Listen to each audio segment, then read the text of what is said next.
É nosso dia, companheiro.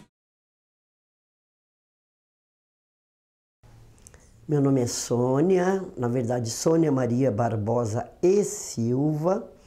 Sou filha de Maria Isabel e Gilson dos Santos, os dois já falecidos. Venho de uma família de 14 irmãos, na qual faleceram 3, minha mãe adotou outros 3. Nós tínhamos uma situação bastante precária na minha infância, né? Que a gente, com tantos irmãos na periferia, eu sou de Osasco, um bairro chamado Helena Maria, e fui criada lá. Então a gente tinha muita dificuldade na época. E aí eu aprendi a trabalhar muito cedo. Aos 9 anos de idade eu já cuidava de 3 crianças, minha irmã aos 13 já era empregada doméstica. E, enfim, a vida não foi fácil para a gente e eu senti que a minha infância foi embora muito cedo por conta de trabalho. E aos 13 anos eu tive que deixar de estudar para começar a trabalhar, para ir para o mercado de trabalho, ainda que sem registro, mas tinha que trabalhar. Quando eu fiz 15 anos, eu fui trabalhar num colégio na Rua Prates, chamado Colégio Hebraico Brasileiro Renascença, como servente, com minha tia, eu e minha irmã. E aí durou só 2 meses, que era muita coisa, eu não me adaptei, não dava conta ali, porque eu tinha muita timidez. E era muita gente rica no entorno, os estudantes, e me frustrei porque eu queria estudar e não podia. Aí fui para uma fábrica da categoria de coureiros, chamada Vimar, Artefatos Plásticos Limitada, ficava no bairro da Leopoldina. Isso aconteceu em 1977, eu tinha 15 anos quando entrei, em maio de 77. Fiz 16 anos um mês depois, em junho, e nessa fábrica eu entrei como aprendiz de maleira. Aprendiz de maleira, depois passei de 6 meses para ajudante geral, para depois ser meio oficial de maleira e depois me tornar uma costureira. E era muito difícil, porque é uma categoria que a gente trabalhava com cola forte, benzina, uma categoria com 70% de mulheres e menores, com mão de obra não qualificada. E a gente ficava ali numa exploração muito grande, porque não tinha... Entrava às 7 da manhã, tinha 1 hora para almoço, saía às 5h48 da tarde. E aí um dia veio, em 1979, apareceu um dirigente sindical na porta da fábrica, conversando com as pessoas, e veio conversar comigo. Naquele tempo não tinha bancos, a gente recebia o salário em envelopes. O envelope vinha fechado, lacrado, com o seu nome, e eu não abria, porque eu tinha que levar o dinheiro para minha mãe, para os meus pais, lacrado. Então eu não conferia o salário, só levava. E aí ele veio com uma história de ficar sócio do sindicato, mas tinha que pagar. Então eu não quis ficar sócia do sindicato, eu não queria ficar. Mas eu via que tudo que ele falava, eu concordava. E ele vinha muito conversar comigo. Ele foi muito sábio a me ganhar e me ofereceu. Eu não disse nada a ele que não queria pagar. Mas ele disse, se você ficar sócia do sindicato, eu pago para você por um tempo. E eu já era uma liderança dentro da fábrica, porque eu gostava muito de brincar com as pessoas que estavam lá, porque éramos todos meninos e meninas. Então eu me entendia bem com esse pessoal da linha de produção, que eram de periferia e tudo mais. E aí eu concordei, fiquei sócia do sindicato, e aí me pediram para ver se eu conseguia levar algumas pessoas para a assembleia que haveria. E eu falei que eles podiam contar com um ônibus que eu levaria. Eles, será que você consegue? Falei, não, vai dar. E contando com uma ajuda de um rapaz chamado Edson, que até hoje é meu amigo, é como um irmão, que mora em Carapicuíba. Já saiu candidato a vereador lá em Carapicuíba, pastor Edson hoje. E ele me ajudou a mobilizar. E aí a gente ligou para o sindicato dizendo para mandar 4 ônibus. Eles duvidaram, mandaram 3 ônibus e aconteceu que quebraram até os vidros de tanta gente que foi para o sindicato. Eu acho que aí começa a história, a minha história no movimento. O sindicato não se afastou mais de mim, nem eu. Quis saber mais sobre isso e começaram a conversar comigo sobre a exploração de classe. Por que eu trabalhava tanto e ganhava tão pouco? Por que nós não tínhamos nem o leite? E o café não era oferecido pela manhã, ofereciam um café puro, você tinha que chegar 10 para 7, tomar um gole de café e trabalhar. E aí eu fui me interessando, e tinha uma coisa chamada Acordo de Compensação de Horas de Trabalho na fábrica, que ia acontecer e me colocaram para ser representante do sindicato nesse acordo, que valeria 2 anos. E a fábrica, assim que eu entrei, começou um processo de intimidação, pedindo para que eu saísse desse acordo, porque viram que eu tinha influência com os trabalhadores. Na verdade, eu não tinha o conhecimento do tamanho da influência que eu tinha, mas eu sei que eu comecei a incomodar e eu gostei disso. E aí me aproximei mais do sindicato, ia nas assembleias, levava informações, trazia informações, e eu seguia as orientações, até que chegou ao ponto de ter greve na categoria e eu convocar os trabalhadores, ajudar a mobilizar para aquela greve, onde eu subi em cima de uma máquina de costura e comecei a convocar o pessoal que ia ter greve, para as pessoas pararem, e houve um processo de paralisação. E aí, a partir daí, eu acho que começa a nascer uma dirigente, né? Já tinha mais intimidade com o sindicato, mas em processo de disputa com o patrão, que me chamava, me oferecia cargos. Até então, ninguém se lembrava de mim. Em 1982, com uma negociação coletiva da categoria, eu fui mobilizar os trabalhadores. O meu patrão veio dizer que não queria que eu fizesse isso e começou um processo de discussão comigo. Foi quando o sindicato começou a discutir um afastamento para que eu ficasse no sindicato um período e um período na fábrica. O processo de perseguição começou a ser muito grande, porque eles pegavam todos os encarregados da linha de produção e levavam até o sindicato, dizendo que eu era uma má funcionária, que queriam minha cabeça, na verdade, e não conseguiam. E aí, em 83, eu me torno a presidente do Sindicato dos Trabalhadores Coreiros. Mas, juntamente com esse processo, também,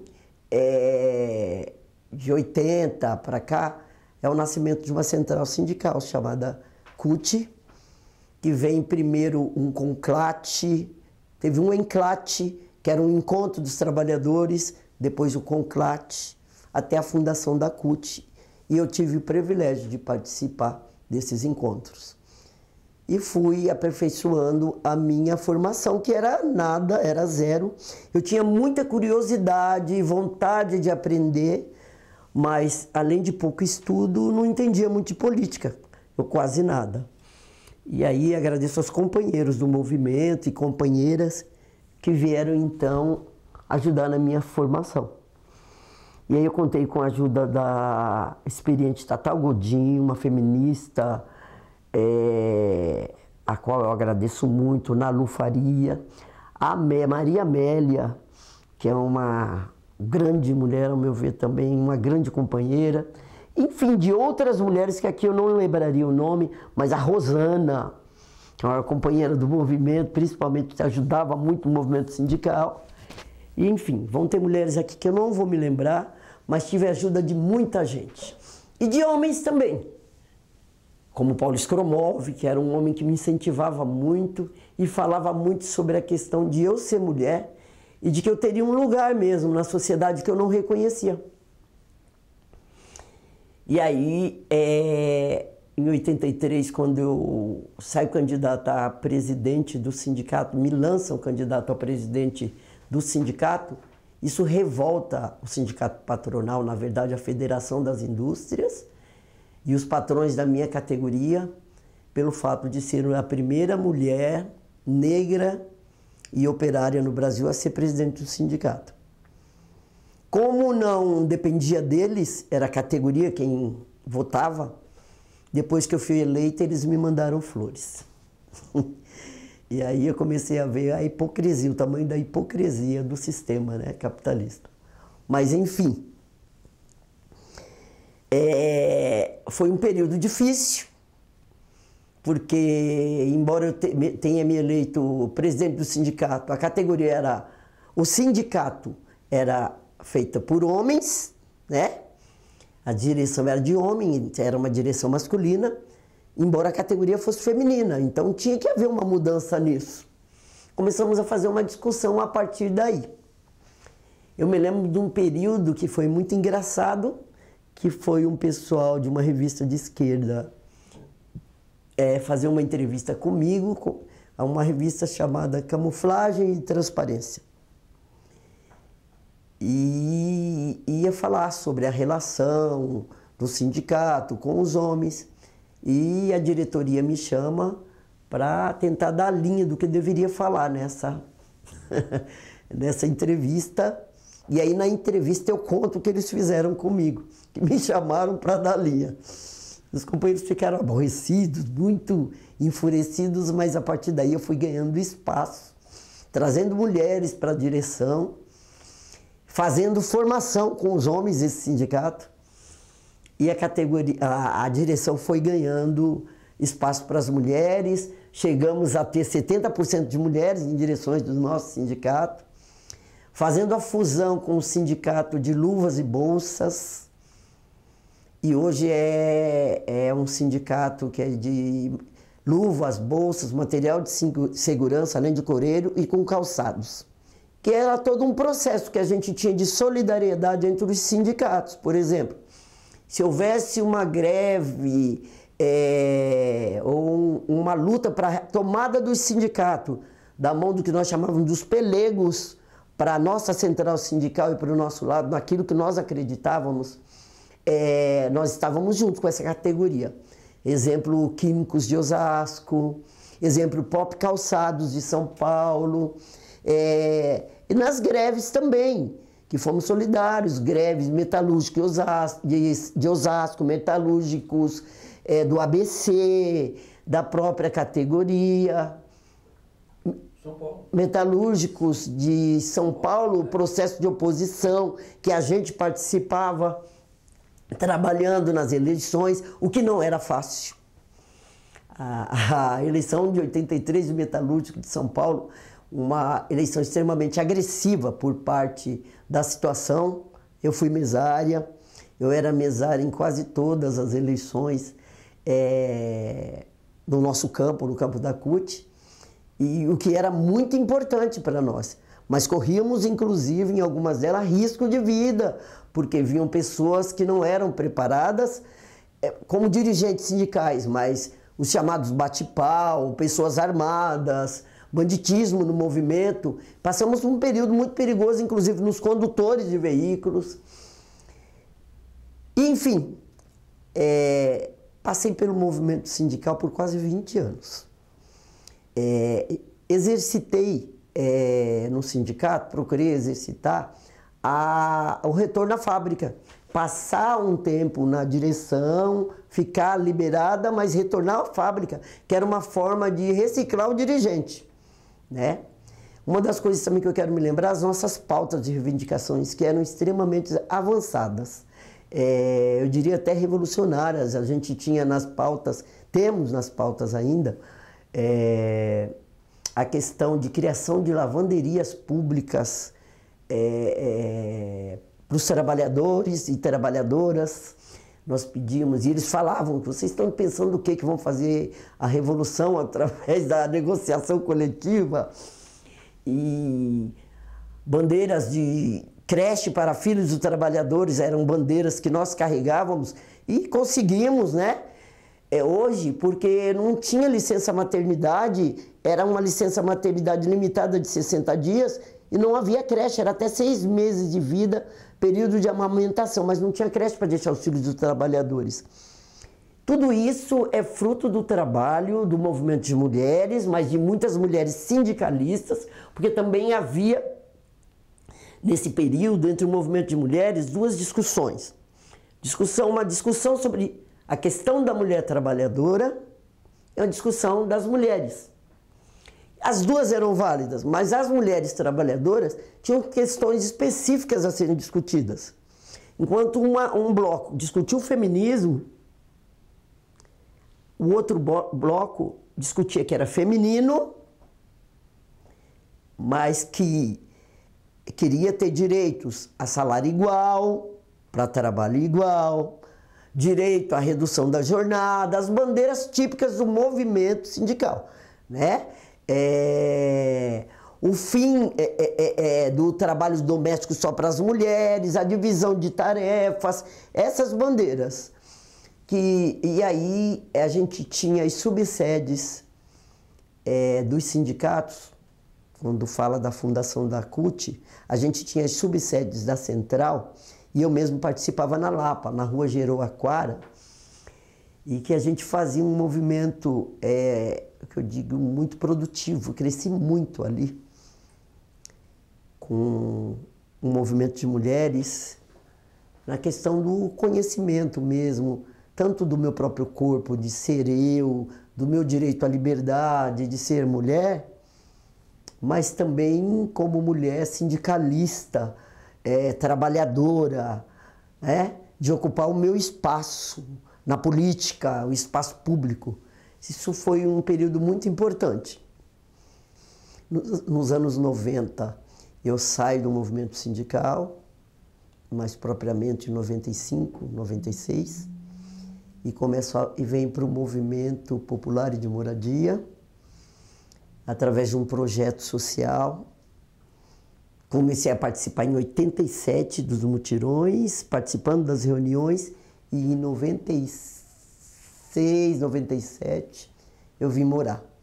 Chamado Mutirão por Autogestão, que foi da gestão da companheira Luísa Erundina, e precisávamos de militantes, de pessoas com formação, de lideranças, as direções dos movimentos, para conduzir as pessoas. E aí que eu entro, mas participei da mesma forma que todos participaram, e me inscrevi, só que entro numa vaga de desistência de um companheiro que era do Sindicato dos Químicos de São Paulo, hoje companheiro já falecido, companheiro Ercílio presente, que era o chamado alemão, um companheiro que era muito próximo de mim, que era esposo da Cássia, compra essa vaga, construi, moro lá até hoje. Já era militante do PT e começo a participar do PT da região.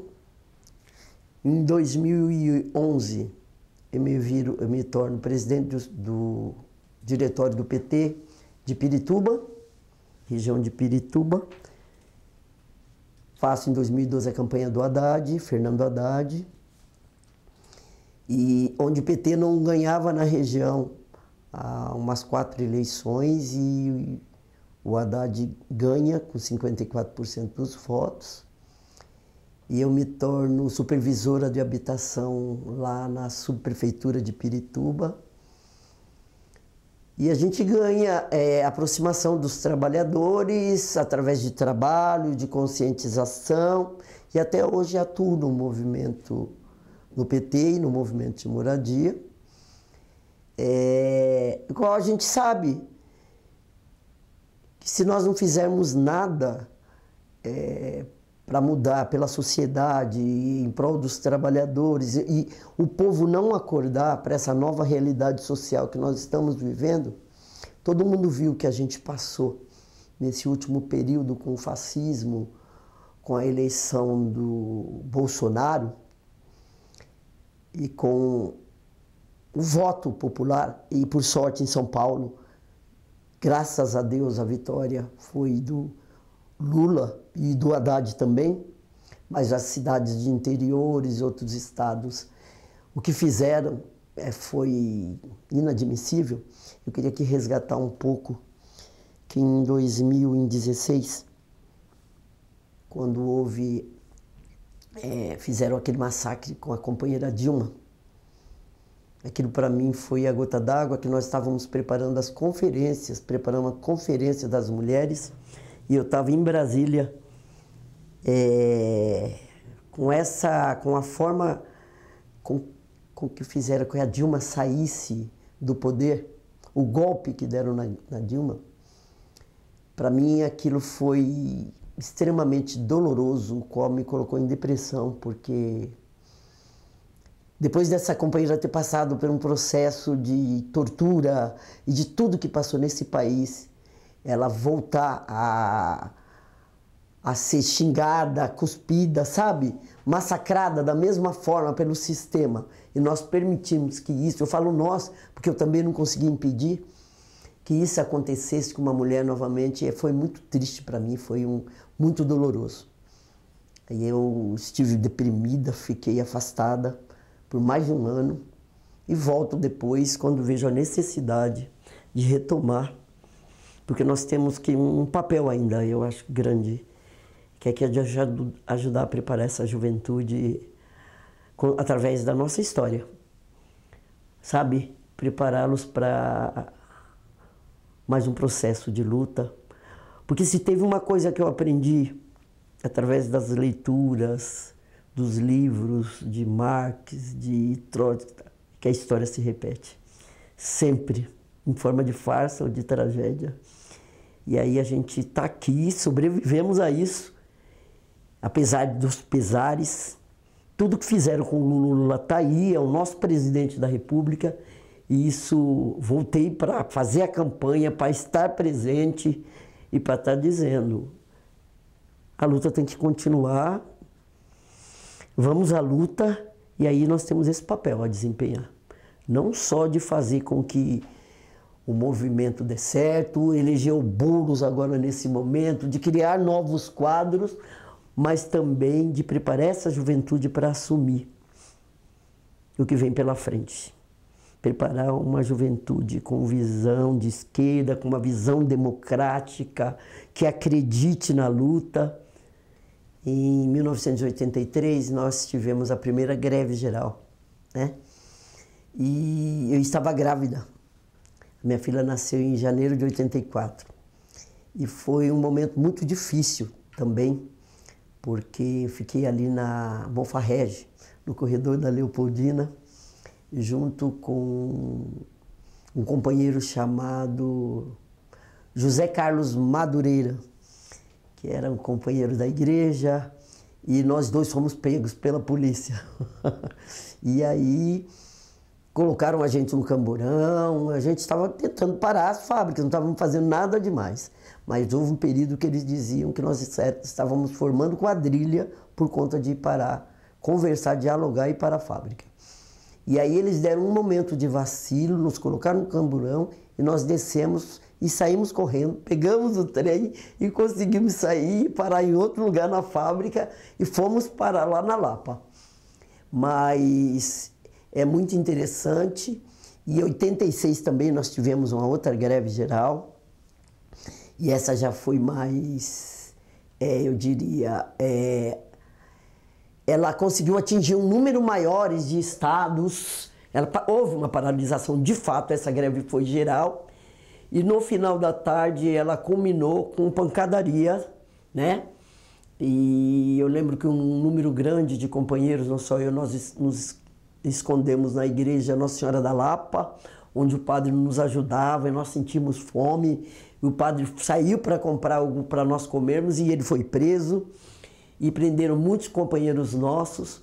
Mas eu me lembro que, apesar da idade e de tudo que acontecia, eu não temia, porque nós dizíamos que, embora eu fosse mãe e eu tivesse filho, nós nos preocupávamos com os filhos da classe trabalhadora.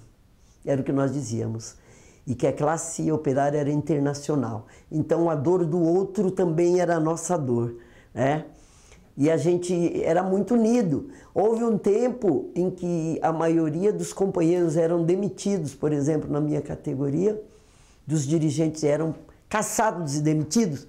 Consegui fazer uma comissão de fábrica com 19 membros. Só que ela durou 3 meses e eles conseguiram cooptar um por um.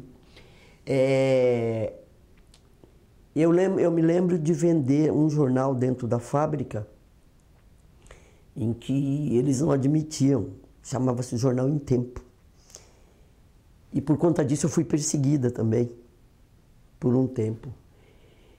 Fazíamos coisas e não temíamos, porque nós sabíamos que tínhamos que fazer. E que se nós quiséssemos mudança, nós teríamos que fazer. Então fazíamos, né? E era muito lindo, porque fazíamos pedágio na Avenida do Estado, arrecadando dinheiro para comprar alimentos, montávamos cestas básicas, íamos em Osasco com comissão de trabalhadores, de operários, tudo criança, né? Pedir verba para ajudar, na greve deles, eles ajudavam a nossa greve. Então é um período inesquecível na minha vida. E eu digo o seguinte: cada um de nós tem que ser protagonista da própria história. Nós viemos a esse mundo por algum motivo. E eu creio que não dá para sair daqui, né, sem fazer nada. Então, quem dá o tom da sua própria história somos nós mesmos. E eu quis dar o tom da minha história. É isso. Eu tenho 62 anos hoje. Sou cristã. E militante do PT, do Partido dos Trabalhadores e do Movimento de Moradia. Eu estudei até a 7ª série e meu pai me tirou da escola. Precisava trabalhar e é um tempo que eles achavam que mulher não precisava estudar muito. E eu fiquei revoltada com isso. Bom, fui trabalhar e retorno a estudar aos 38 anos de vida. E aí fui fazer um supletivo com a ideia de que eu ainda iria me formar um dia. Fiz o supletivo, aos 42 anos eu fiz uma faculdade. E aí presencial, bonitinho, fui para a Unisantana. Na Unisantana eu fiz com 50% de bolsa, outros 50% eu pagava e me formei em pedagogia. Depois que saí do movimento sindical, trabalhei na subsede da CUT por 2 anos e meio. Cheguei a trabalhar numa indústria plástica também, chamada Pentaflex, na Lapa. E depois de formada, fui trabalhar como professora de educação infantil. Trabalhei em creche conveniada por 5 anos. Quando eu fui eleita presidente do sindicato, na verdade, quando eu fui candidata a presidente do sindicato, a Fiesp se manifestou, mandou um telegrama para o sindicato dizendo que era contra veementemente que eu fosse presidente do sindicato, se manifestando por... não colocava, mas era pelo fato de eu ser negra, né? E ser a primeira mulher a ser presidente do sindicato, uma categoria operária. Nós não levamos isso em consideração. Fizemos o nosso trabalho, quem iria nos eleger, me eleger, era a categoria e a categoria me elegeu. Me elegeu bem na época. Então, eles pararam com isso, mandaram flores, né? Só faltaram ir na festa de posse. Mas de resto, eu acho que isso serviu como lição, porque eu dei muito trabalho como dirigente sindical.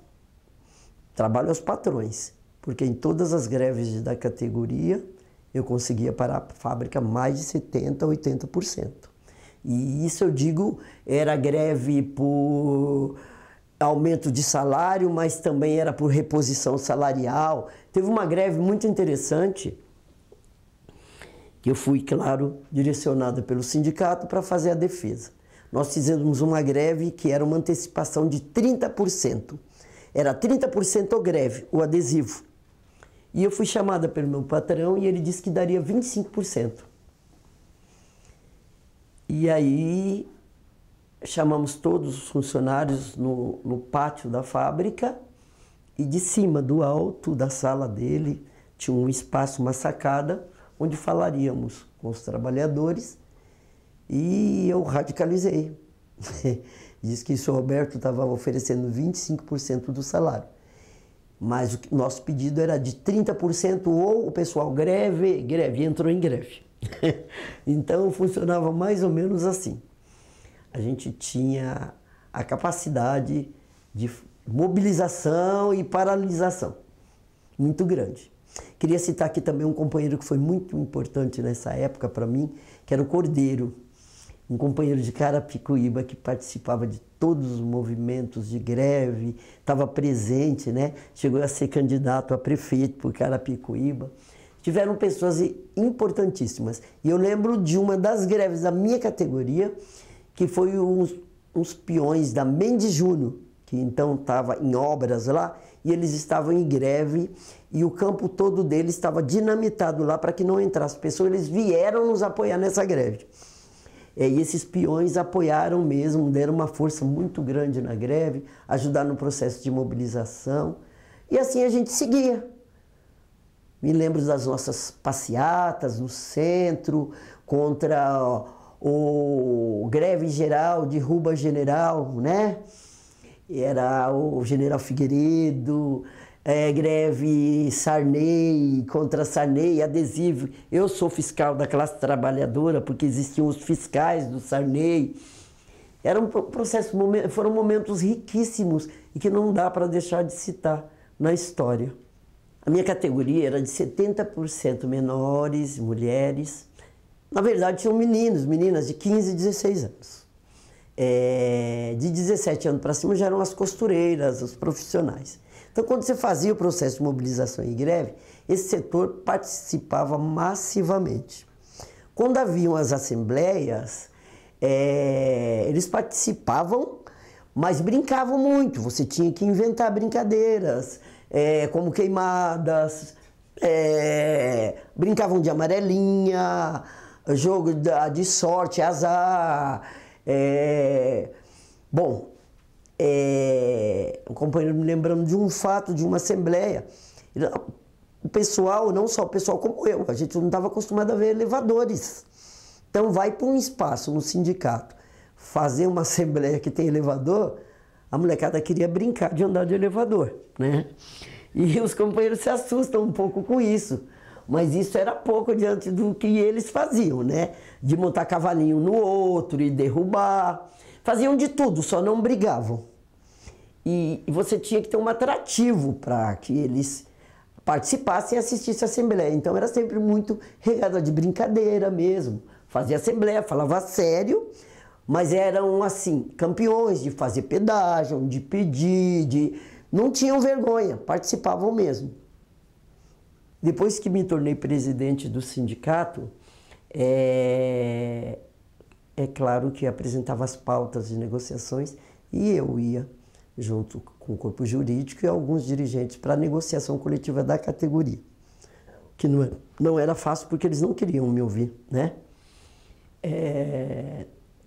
Tratavam com certo desdém e desprezo. Porque, afinal de contas, negociar com uma negrinha, né? Que é o que tinha na visão deles, não era fácil. E eram patrões truculentos, racistas. Mas, enfim, ano após ano, eles foram tendo que se adaptar e começar a ouvir e a negociar. Mas isso se deu com a tomada do tempo. Não que me respeitassem, mas é que viviam sob ameaça. Por exemplo, eu estava na Fiesp negociando o aumento até a véspera da greve. Porque se eles não sentissem que ia parar de verdade, não tinha negociação coletiva. Não fechavam acordo. Chegando a sair de dentro do prédio da Fiesp, 2 da manhã, 2h30, na véspera da greve. Paulo Skromov era o antigo presidente do meu sindicato antes de mim. Ele foi o homem que me levou para o sindicato, né? A pessoa política que me levou. E vai numa figura muito paternal. Eu me sentia muito protegida por ele. Era uma coisa, assim, fantástica, porque ele conseguia me entender no meu conceito, ele me ouvia, ele me entendia, e mesmo antes de eu falar, ele já sabia o que eu queria falar, pela experiência e pelo que ele tinha. A sensibilidade que ele tinha, com uma mulher negra de periferia, operária, e que não sabia nada, estava mais perdida, era uma coisa que fez com que eu me entregasse totalmente à categoria e a fazer as coisas com que ele indicava com que eu fizesse. E vem aí não só num papel de dirigente, mas assumiu mesmo um papel de pai. De me acolher quando eu chorava, de ouvir meus gritos, os meus choros, os meus desesperos. É uma coisa muito forte, porque quem vem da periferia, eu não sou diferente da maioria das crianças da periferia, eu vim de uma relação de abuso doméstico, e ele compreendia, e ele me encaminhava, e ele me arrumava médicos, e ele conversava com os demais dirigentes. Então, tudo que eu me transformei hoje, eu devo ao Paulo Skrumov. Eu devo ao movimento, mas eu devo ao Skrumov. Eu não tenho dúvida de que esse homem, eu tenho muita vontade de chorar quando eu me lembro.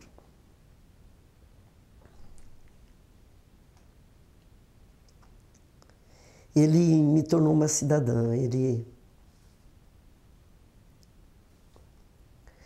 me tirou de uma possibilidade de não ter sido nada. E me transformou numa mulher de verdade. Então as mulheres, em muitos momentos no movimento, elas ficavam de bico quando eu dizia, foi um homem quem me formou. E eu digo, foi um homem. E foi este homem, não é qualquer homem. Ele se tornou pai depois da minha filha. Ele é uma figura que... Ele ficou bravo, porque eu me tornei cristã. Mas é uma figura que não dá para deixar fora da história, sabe? Eu acho que ele foi muito injustiçado, ele tem sido muito injustiçado na história, porque ele mesmo ele não tem essa de aparecer, né? Ele se camufla um pouco. Mas é a melhor figura humana, política, que eu conheço, é a melhor figura. Não tenho o que dizer mais do Paulo. A alegria que a minha categoria trazia é a alegria de quem tem crianças na categoria, a alegria que a periferia traz, né?